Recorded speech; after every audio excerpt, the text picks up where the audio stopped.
दूसरी खबर भी दोस्तों वैक्सीनेशन से रिलेटेड ही है कि भारत में जो वैक्सीनेशन की बुकिंग है, जो स्पुतनिक वी है, जो रसिया की वैक्सीन है, उसका उत्पादन कौन सी कंपनी कर रही है, तो हमारे लिए थोड़ा सा नाम याद करना ज़रूरी हो जाता है। तो भारत की फार्मा कंपनी पैनेशिया बायोटेक की हिमाचल प्रदेश में स्थित बद्दी यूनिट के द्वारा प्रतिवर्ष 10 करोड़ स्पुतनिक वी के डोज बनाए जाएंगे। तो दोस्तों इन दोनों में एक समझौता हुआ है। हमारी जो कंपनी है, भारत की जो कंपनी है पैनेशिया बायोटेक, इसकी हिमाचल में एक यूनिट है, हिमाचल के बद्दी में, वहाँ पे एक यूनिट है, वह 10 करोड़ वैक्सीन प्रति वर्ष बनाएगी। किसकी? स्पुतनिक वी की। तो ये भी थोड़ा सा हमारे लिए याद करना ज़रूरी हो जाता है दोस्तों। हो सकता है इस बार प्री में ऐसा क्वेश्चन बन जाए जिसमें मैच करने के लिए दे दिया जाएगा कि कोवैक्सीन कौन सी कंपनी बना रही है, कोविशील्ड कौन सी बना रही है। इधर 4 वैक्सीन के नाम लिख देंगे और इधर 4 कंपनीज का नाम लिख देंगे और उनको मिलाने के लिए दे देंगे, है ना। ऐसे क्वेश्चन वैसे पूछे जाते हैं। तो इस बार वैक्सीनेशन चर्चा में है तो हो सकता है ऐसा क्वेश्चन बन जाए, तो इसलिए मैं आपको ऐसे क्वेश्चन डाल देती हूँ। प्री के हिसाब से इंपॉर्टेंट हो सकते हैं। एक और दोस्तों एक दवाई आई है एंटीबॉडी कॉकटेल। तो यह है क्या? तो दोस्तों यह प्रमुख दवा कंपनी रोश इंडिया और रोस इंडिया से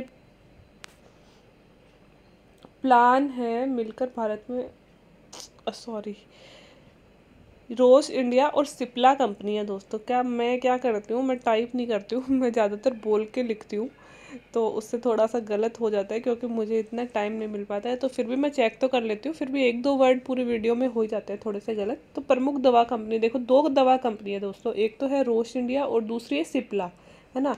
दोनों ने मिलकर भारत में रोश के एंटीबॉडी कॉकटेल को पेश करने की घोषणा करी है। दोस्तों एंटीबॉडी कॉकटेल एक दवा है जो अब तक भारत में नहीं आई थी, इसको परमिशन नहीं मिली थी, ठीक है। अब इसको परमिशन मिल गई है। तो भारत की 2 कंपनी है, एक तो है रोश इंडिया और एक है सिप्ला। यहाँ पे सिप्ला कर लेना, सिप्ला का नाम तो आप सबने सुना ही होगा, सिप्ला, ठीक है। तो सिप्ला दोनों ने मिलकर दोस्तों भारत में एंटीबॉडी कॉकटेल बनाने की घोषणा करी है। इसकी प्रति खुराक कीमत 59,750 रुपये होगी। जी हाँ दोस्तों, उसकी एक खुराक की कीमत 59,750 रुपये होगी। अब दोस्तों इतनी महंगी दवा है तो मुझे भी समझ में नहीं आया कि इतनी महंगी दवा आम लोगों के लिए कैसे मतलब यूज़फुल होगी, लेकिन पेपर में यही लिखा हुआ था 59,750। या तो शायद ये मिसप्रिंट हो गया या फिर है ही इतनी महंगी, मुझे नहीं पता, बट यही लिखा हुआ था 59,750। अगर आप लोगों में से किसी को पता है इस दवा की कीमत यही है क्या, तो आप लोग नीचे कमेंट बॉक्स में कमेंट करके बताइएगा कि इतनी महंगी है क्या ये दवा। पेपर में तो यही लिखा हुआ था। यह एक एंटीबॉडी कॉकटेल है जो वयस्कों को और 12 वर्ष या उससे अधिक आयु वाले बाल रोगियों को जिनका वजन 40 किलोग्राम से ज़्यादा है को इस्तेमाल करने के लिए दिया जा सकता है, जिनमें हल्के से मध्यम लक्षण हो या फिर गंभीर संक्रमण का खतरा हो। तो दोस्तों यह सभी के लिए है, 12 वर्ष से ऊपर के बच्चों के लिए भी प्लस वयस्कों के लिए भी, सभी को दी जा सकती है। लेकिन बस इतना सा ध्यान रखना है, अगर बच्चा है 12 वर्ष से ऊपर का तो उसका वजन 40 केजी से ज़्यादा होना चाहिए, ठीक है। उन सभी को दी जा सकती है। और किस प्रकार के रोगियों को? जो हल्के बीमार हैं उनको भी, जो गंभीर बीमार हैं उनको भी, जो मध्यम बीमार हैं उनको भी, सब पर यह दवा अच्छा असर करेगी। यह दवा प्रमुख अस्पतालों और कोविड उपचार केंद्रों के माध्यम से उपलब्ध होगी। यह दवा मोनोक्लोनल एंटीबॉडी पर आधारित है। तो दोस्तों यह दवा होगी कहाँ पे? यह दवा हमारे सरकारी हॉस्पिटल्स और कोविड उपचार केंद्रों पर ही होगी, हमें नहीं मिलेगी, मतलब सरकार को ही मिलेगी। और दोस्तों अगर इस दवा के बारे में थोड़ी सी बात करें तो यह दवा मोनोक्लोनल एंटीबॉडी पर आधारित है तथा मोनोक्लोनल एंटीबॉडी लैब निर्मित प्रोटीन है जो वायरस तथा अन्य हानिकारक रोगजनकों से लड़ने के लिए इम्यून सिस्टम की क्षमता की कॉपी करते हैं।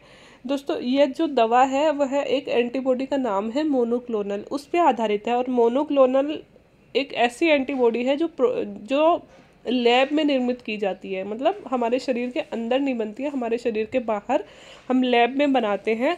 और लैब में बना के दोस्तों इसे मानव के शरीर में प्रवेश करवा देते हैं। तो इससे क्या होता है, हमारा इम्यून सिस्टम मजबूत हो जाता है ना, लड़ने की इम्यून सिस्टम की क्षमता की कॉपी करती है। जिस प्रकार हमारा इम्यून सिस्टम काम करता है ना, हमारे शरीर में जाके यह जो मोनोक्लोनल एंटीबॉडी है यह भी बिल्कुल वैसे ही काम करती है, ठीक है। तो मतलब ये वायरस से लड़ने में ज़्यादा प्रभावी हो जाएगी। कैसिरीवीमैब और इमेडिवीमैब मोनोक्लोनल एंटीबॉडी हैं जो खास तौर से सार्स कोव 2 के स्पाइक प्रोटीन के खिलाफ कारगर होते हैं। इस दवा में जो 2 एंटीबॉडीज़ हैं दोस्तों, उनका नाम है कैसिरिवीमैब और इमेडिवीमैब, है ना। 2 एंटीबॉडी है और ये दोनों एंटीबॉडी SARS-CoV-2, और आपको पता है जो ये वायरस है कोरोना, यह SARS-CoV-2 के परिवार से ही है।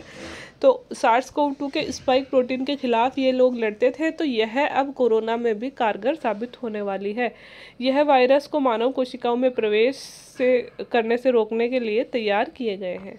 तो दोस्तों इतना डीप में आपको नहीं जाना है, बस अगर आपसे पूछ लिया जाए कि ये जो एंटीबॉडी कॉकटेल है क्या और किसने निर्मित की है, थोड़ी सी इसकी कीमत वगैरह देख लेना, किसके लिए प्रभावी होगी और किस तरह से ये काम करती है, क्योंकि ये दे दिया जाता है। अगर सोचिए आप कि अगर ओवन का हमें ये दिया जा सकता है कि ओवन की क्रियाविधि बताइए वो किस तरह से काम करता है, पता नहीं किस तरह से बनाया गया है, अंदर की इंजीनियरिंग पूछ ली, तो आप समझ सकते हो कि ये चीज़ें भी पूछी जा सकती हैं। मेंस में वही चीज़ें पूछी जाती हैं जो प्रैक्टिकल हम आसपास यूज़ करते हैं, देखते हैं, है ना, वैसी ही चीज़ें पूछी जाती हैं।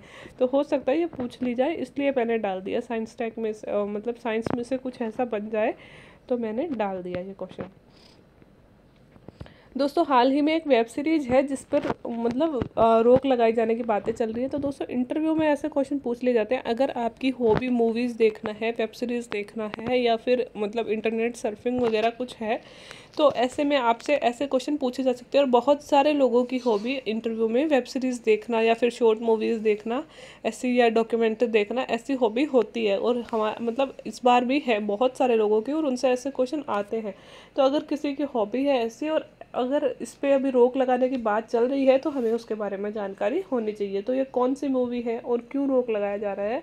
तो तमिलनाडु सरकार ने सूचना प्रसारण मंत्री कौन है हमारे, प्रकाश जावड़ेकर को पत्र लिखकर web series the family man 2 देश भर में पाबंदी लगाने की बात की है। तो दोस्तों अगर फैमिली मैन फर्स्ट आपने देखी है, तो मैंने तो देखी है, बड़ी अच्छी मूवी है। अगर आपने नहीं देखी तो आप भी देख सकते हो, शायद टेलीग्राम पे मिल जाएगी, या फिर यूट्यूब पे तो शायद नहीं होगी, मेरे हिसाब से टेलीग्राम पे ही मिलेगी, है ना।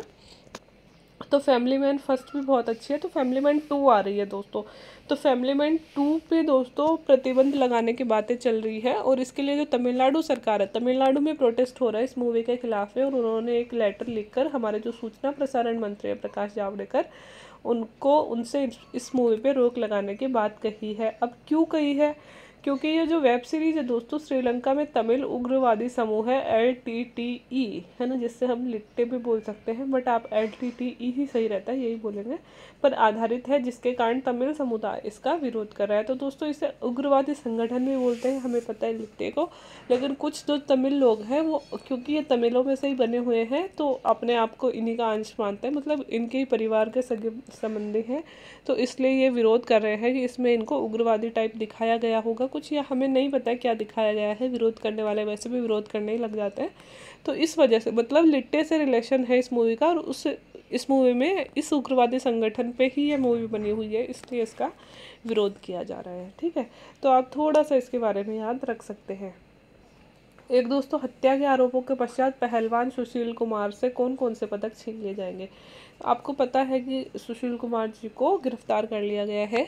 तो दोस्तों पहले भी हमने बात की थी, तो हमारे लिए ये जानना जरूरी है कि सुशील कुमार गिरफ्तार हुआ या भागे रहा है? जी नहीं, हमारे लिए जानना जरूरी नहीं है, लेकिन हमारे जो मेंस है उसमें एक टॉपिक है स्पोर्ट्स, है ना, स्पोर्ट्स, योगा एंड गेम, है ना।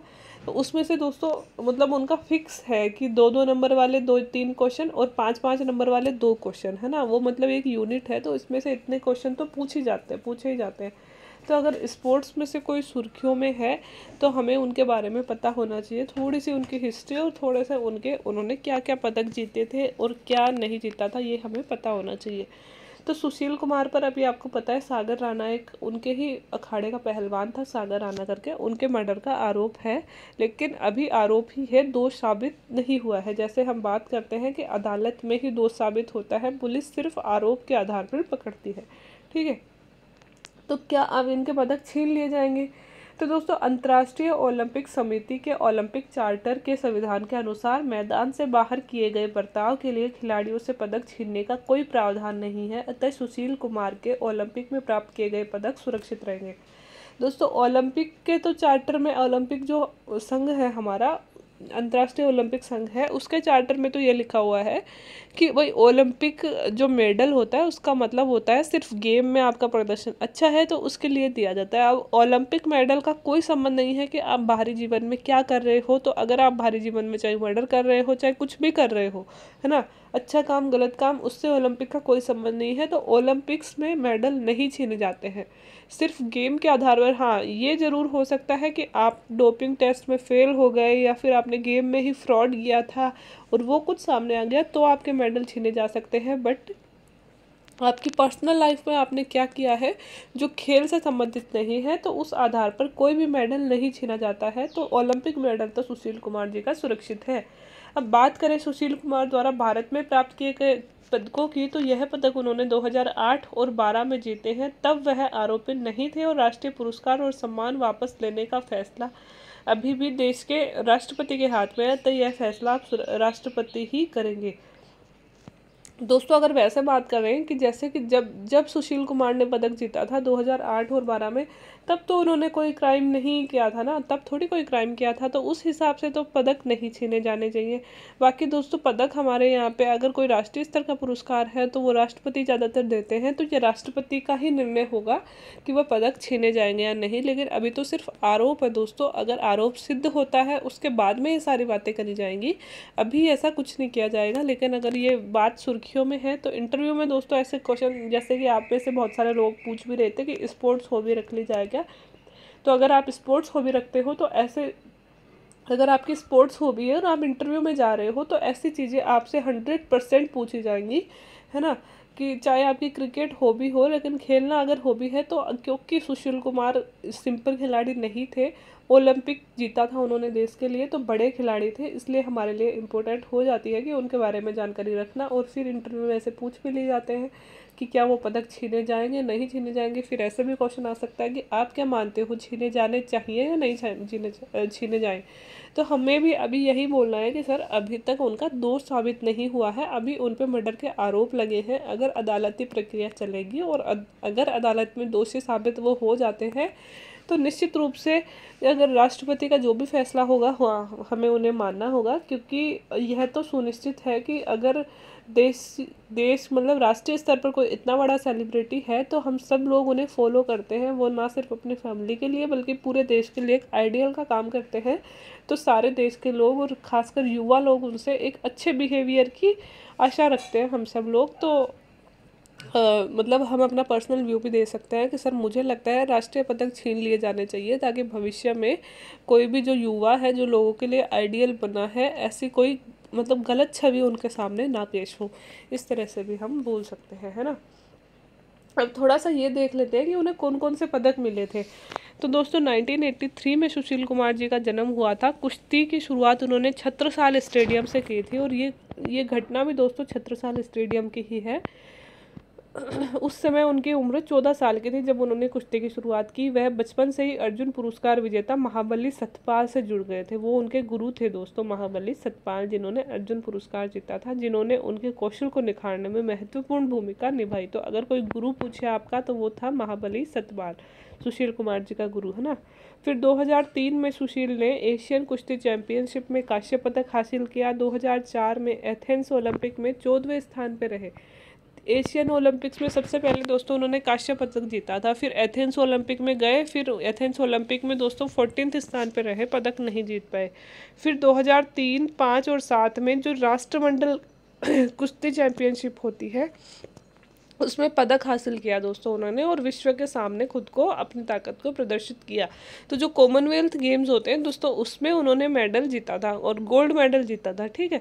फिर बीजिंग ओलंपिक 2008 में हुए मुकाबले में सुशील कुमार ने कजाकिस्तानी पहलवान को मात देकर कांस्य पदक जीता था। तब से ही सुशील लोगों के नज़रों में चढ़ गए और उन्होंने अपने प्रदर्शन को बरकरार रखते हुए 2010 के कॉमनवेल्थ गेम्स में भी गोल्ड मेडल जीता। तो दोस्तों आप देख रहे हो कॉमनवेल्थ में कितने सारे मेडल मेडल उन्होंने जीते हैं और एक ओलंपिक्स में उन्होंने कांस्य पदक भी जीता है, जब उन्होंने कजाकिस्तानी पहलवान को हराया था। बिकॉज हमारी मेंस में दोस्तों सिलेबस में स्पेशली स्पोर्ट्स लिखा हुआ है, तो इनका हर एक पदक आपको याद होना चाहिए। अगर इनके बारे में क्वेश्चन आता है तो हमें ये सारे पदक उनके बताने पड़ेंगे कि कौन कौन से, कम से कम बड़े वाले तो जो 14वें नंबर आए ये नहीं, लेकिन ये तो बताना पड़ेगा। 2003, 5 और 7 में राष्ट्रमंडल जीता, फिर 2018 में बीजिंग ओलंपिक में उन्होंने कांस्य जीता, फिर 2010 में पुनः कॉमनवेल्थ में उन्होंने गोल्ड मेडल जीता। फिर दोस्तों सुशील कुमार को हमारे देश की तरफ से क्या क्या पुरस्कार दिए गए। सुशील कुमार को 2005 में खेल पुरस्कार अर्जुन अवार्ड से सम्मानित किया गया और 2009 में देश में खेल के शिखर सम्मान राजीव गांधी खेल रत्न सम्मान से नवाजा गया। तो आप समझ रहे हो कितने बड़े पर्सनैलिटी है दोस्तों, कितने लक्की हैं ये कि, और कितनी मेहनत की है। लक ऐसे ही साथ नहीं देता है, जब हम दिन रात एक करते हैं ना तब साथ देता है। लक कितनी मेहनत करके उन्होंने अपने आप के लिए ये मुकाम बनाया था। कितने शानदार, मतलब राजीव गांधी पुरस्कार, अर्जुन अवार्ड, कॉमनवेल्थ, ओलंपिक्स, कितने सारे मेडल जीत रखे हैं। और अगर वो बंदा ऐसा काम करता है, ऐसा मतलब कितना बड़ा क्राइम उन्होंने कर दिया, तो वो कितनी अजीब बात है दोस्तों कि हम इनको आइडियल के रूप में लेते हैं। जो लोग भी कुश्ती से संबंधित हैं, पहलवानी से संबंधित हैं, वो उनको एक भगवान की तरह मानते होंगे अपने फील्ड का, है ना। और अगर वो लोग ऐसा काम कर देते हैं, बहुत सारे लोगों को बुरा लगता है। तो हम बिल्कुल भी उम्मीद नहीं करते कि जो हमारे हीरोज़ हैं देश के, वो कुछ भी ऐसा गलत करें, है ना। तो होना भी नहीं चाहिए था। ये बहुत अजीब सी घटना है कि हम अब उनके बारे में ना बुरा बोल सकते हैं ना अच्छा। ओलंपिक कुश्ती के इतिहास में यह भारत का चौथा पदक है। सबसे पहले केडी जाधव ने 1952 में और उसके बाद में सुशील कुमार ने 2008 में कांस्य पदक जीते थे। इस बार लंदन ओलंपिक में योगेश्वर ने कांस्य और फिर रविवार को सुशील ने रजत पदक जीता। तो दोस्तों ये मैंने गूगल से लिया था कि उन्होंने कौन कौन से पदक जीते थे। उस टाइम की न्यूज़ थी। बस आपको इतना सा याद रखना है कि सुशील कुमार ने कौन कौन से पदक जीते और कौन कौन से अवार्ड उन्हें देश में मिले हुए हैं, है ना। ये लास्ट की लाइन आप छोड़ देना, ठीक है। तो ये था सुशील कुमार के बारे में डिटेल से। एक दोस्तों छोटा सा क्वेश्चन है, एल्डर लाइन क्या है। तो नाम से आपको पता चल रहा होगा, एल्डर मतलब वरिष्ठ लोगों के लिए, है ना, और लाइन मतलब हेल्पलाइन टाइप कुछ होगी। तो जी हाँ, वैसी ही है। सामाजिक न्याय और कल्याण विभाग के द्वारा 5 राज्यों में, उत्तर प्रदेश, मध्य प्रदेश, राजस्थान, कर्नाटक और तेलंगाना, है ना, इन राज्यों में इस प्रोजेक्ट के तहत एल्डर लाइन सेंटर बनाए गए हैं और उसके द्वारा एक हेल्पलाइन नंबर जारी किया गया है 14567, है ना, इजी सा नंबर है।